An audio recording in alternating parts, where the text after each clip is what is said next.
Good day, sir. I am Jamar Kent D. Avendaño, and I will be discussing the RA 10848, also known as Implementation of Agricultural Competitiveness Enhancement Fund, or ASEF. And for the introduction, I will read.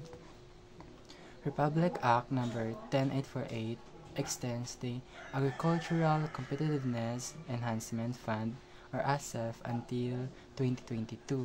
Originally established under RA 8178, ASEF aims to support farmers and fisherfolks through financial and technical assistance. This presentation will briefly cover the background, key provisions, and the significance of RA 10848 in strengthening Philippine agriculture.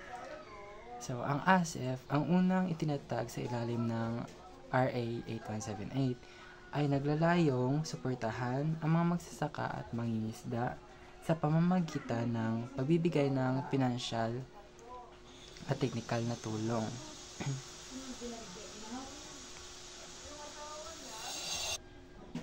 At ngayon, i-discuss ko na rin yung Section 1 na may titulong Amendment to Section 8 of Republic Act Number 8178, entitled Agricultural Competitiveness Enhancement Fund, or ASEF. So, the definition of the Section 1 is, this section amends Section 8 of RA 8178 to ensure that Agricultural Competitiveness Enhancement Fund, or ASEF, continues to be used until 2022. It outlines how the fund is financed, including resources from the Minimum Access Volume, or MAV, mechanism, unutilized balances, and repayments from previous loans. These funds are credited to Special Account 183, and the fund is exempt from the Department of Budget and Management, or DBM, budget ceiling. It also specifies how any remaining balances will be utilized post to 2022. So, binago ng bahaging ito ang Section 8 ng RA 8178 upang matiyak na magpapatuloy ang paggamit ng ASEF hanggang 2022. Ipinaliwanag dire nga dito kung paano pinondohan ang pondo, kabilang ang mga pagkukunan tulad ng MAV mechanism. Hindi saklaw ng budget ceiling na itinakda ng DBM na nakasaad dito kung paano gagamitin ang anumang natitirang balance katapos ng 2022. At ngayon naman ay i-discuss ko yung Section 2, yung separability clause na may titulong legal safeguard. So, ang definition is, if any provision of this act is declared unconstitutional, the rest of the provisions will remain valid and enforceable. This ensures that the law's intent and effectiveness will not be compromised even if parts of it are invalidated by the courts. Kung sakaling ideklarang labag sa konstitusyon ang alinmang probisyon ng batas na ito, mananatiling may bisa at ipapatupad ang iba pang mga probisyon, tinitiyak nito na hindi maaapektuhan ang layunin at bisa ng batas kahit ang mga bahaging ito mapawalang bisa sa batas.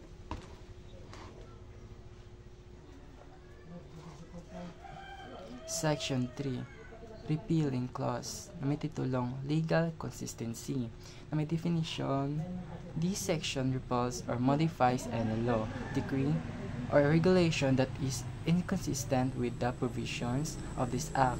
It ensures that no prior laws contradict the enforcement or objectives of RA 10848, providing a clear, consistent legal framework for its implementation.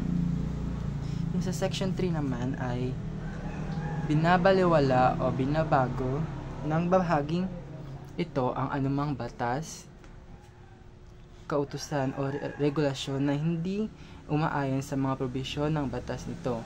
Tinitiyak na walang mga naunang batas ang sumasalungat sa pagpapatupad at mga layunin ng RA 10848. Kaya nagkaroon ng kalinawan at pare-parehong batayan para sa maayos na implementasyon. At yung pinakauli, yung Section 4 or Effectivity, may titulong Implementation Timeline. Definition: RA 10848 will take effect 15 days after its publication in the official gazette or in a newspaper of general circulation. This section sets the timeline for when the provisions of the Act will be enforceable.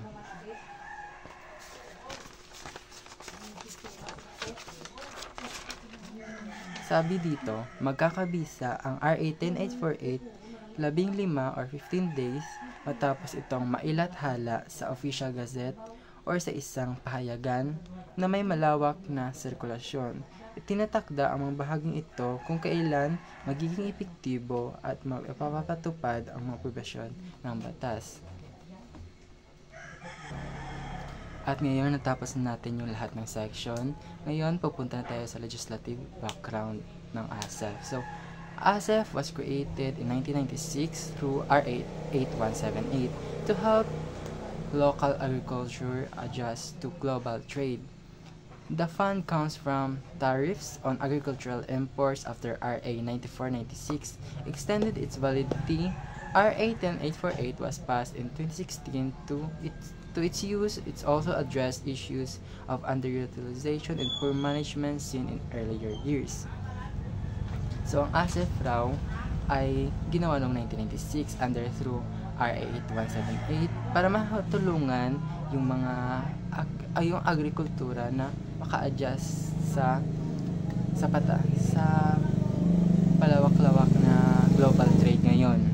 And yung fund galing yan sa tariffs kung saan galing yung mga agricultural imports. So, yung tariffs is yung buwis o bayad na ipinapataw ng gobyerno sa mga produkto, import man or export.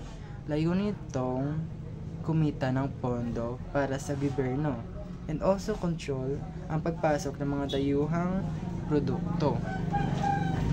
So, after RA 9496 extended its validity, RA 10848 was passed in 2016 to continue its use. So, yung RA 9496 is yung pag-extend ng National Museum. At ngayon, tatalakayin na rin natin yung goals and coverage ng RA 10848. So, yung ASEF aimed to enhance agricultural competitiveness by providing credit, scholarships, and supports for R&D.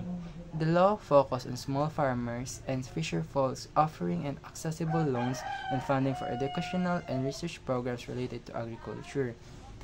So, yung goals and coverage pala ng ASEF ay ang goal and coverage pala ng ASEF ay para ma-enhance nga yung agricultural competitiveness at matulungan yung mga maliliit na magsasaka at mga fisher folks para matulungan sila by providing something like ito, offering accessible loans, yung maglo-loan sila, then yung funding for educational.